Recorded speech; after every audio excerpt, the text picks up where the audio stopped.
अस्सलामुअलैकुम दोस्तों और साथियों, उम्मीद है आप लोग खैरियत से होंगे। इस वीडियो में हम 3 चीज़ों के बारे में बात करेंगे। एक तो होगी मेरी ज़ाती वजाहत और एक होगा मेरे एक फैमिली मेम्बर को कोरोना पॉजिटिव आया और फिर कैसे हमने उसको मैनेज किया और माशाल्लाह अब वो कैसे अच्छे हालात और सेहतयाबी की तरफ रवां दवां हैं। और तीसरा ये कि कोरोना और आम फ्लू में क्या फ़र्क है। तो पहले जो ज़ाती वजाहत है उसमें यह है कि कोई भी यूट्यूबर अगर वो एक कामयाब यूट्यूबर है तो वो सिर्फ़ और सिर्फ अपने सब्सक्राइबर्स की वजह से है। मैं आप लोगों का इंतहाई शुक्रगुजार हूँ कि आप लोगों ने ये चैनल सब्सक्राइब किया हुआ है। पिछले दिनों मैंने कोशिश की थी कि मैं व्हाट्सएप पे या फ़ोन कॉल्स पे लोगों को जिस हद तक मुमकिन हो सके हेल्प कर सकूं, लेकिन उसमें 2 ऐसे प्रॉब्लम्स बने कि जिसकी वजह से ये चीज़ तकरीबन नामुमकिन हुई। पहले तो ये है कि मैं हर रोज़ सुबह 8 से लेकर दोपहर 2 बजे तक एक आईसीयू में होता हूँ, जहाँ पे कुछ पेशेंट्स वेंटिलेटर्स पे होते हैं और कुछ मरीज़ वैसे ही सीरियस होते हैं। और यकीन मानिए इन मौजूदा हालात में दुनिया घंटों के बारे में जो भी कहे कि डॉक्टर्स को सिर्फ 16 घंटे एक हफ्ते में काम करना चाहिए, हम लोग मुसलसल काम कर रहे हैं। मैंने पिछले 1.5 महीने में एक दिन भी ऐसा नहीं है कि मैं आईसीयू ना गया हूँ। और इसकी वजह सिर्फ़ और सिर्फ एक अखलाकी दबाव है जो हमें महसूस होता है कि लोगों को इस वक्त मेडिकल कम्युनिटी की ज़रूरत है।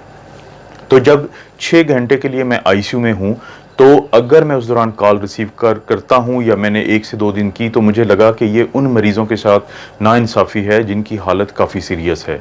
इसके अलावा जो व्हाट्सएप का मैंने कोशिश की और लोगों को मैंने नंबर शेयर किया, उसमें थोड़ा प्रॉब्लम ये हुआ कि अगर मैं किसी शख्स को उसकी अलामात की बुनियाद पे कुछ गाइड करता हूँ और उसके बाद जो अगले 10 या 15 या मैसेजेस आते हैं वो तकरीबन वही अलामात हैं, क्योंकि व्हाट्सएप पे सिर्फ एक शख्स से एक वक्त में बात हो सकती है। तो आप ये देखें कि वो शायद मुश्किल हो रहा था कि 10 लोगों को एक जैसी ही अलामात पे गाइड करना।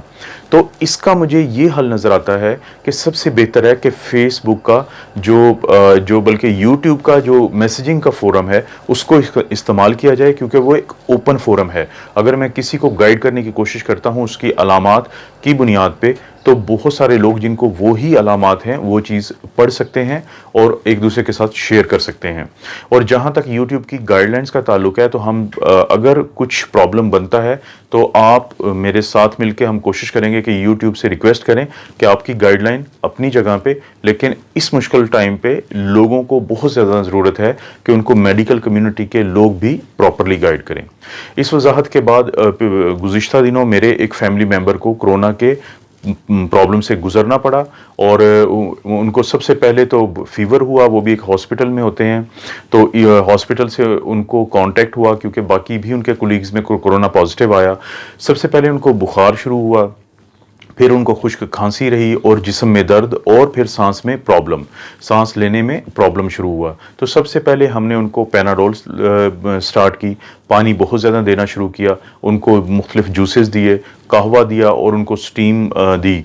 लेकिन जब उनका सांस में प्रॉब्लम आया तो फिर उनको टैबलेट हमने अजिथ्रोमाइसिन, जैसे मैं अक्सर लोगों से ये बात शेयर करता हूँ, तो हमने 250 मिलीग्राम सुबह शाम 3 दिन के लिए दी।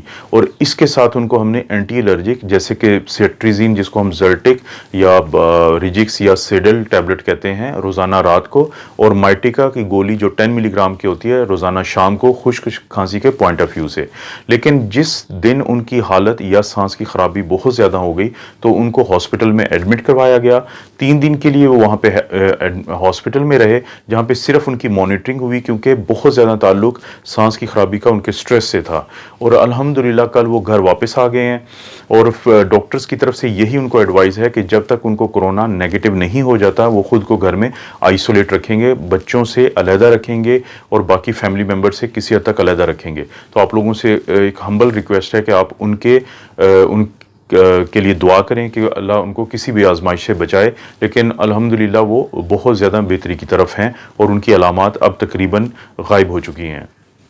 इसके अलावा जो आज की वीडियो का मेन टॉपिक है वो ये है कि कोरोना और आम वायरस, जो कोरोना वायरस और आम जो इन्फ्लुएंजा या फ्लू वायरस है, सीजनल वायरस है, उसकी अलामात में क्या फ़र्क है।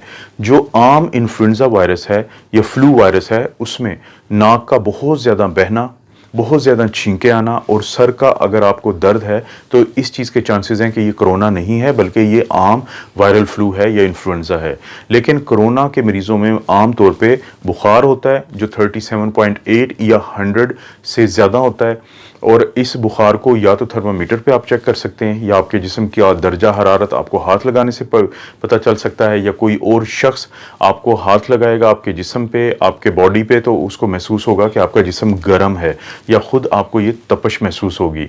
और जो खांसी होगी वो मुसलसल खुश्क खांसी होती है। कोरोना के मरीज़ों में आम तौर पे बलगम वाली खांसी नहीं होती, मुसलसल आती है, और ये ऐसी खांसी नहीं है जो एक वक्त में आएगी फिर रुक जाएगी, आएगी रुक जाएगी, बल्कि ये मुसलसल होती है।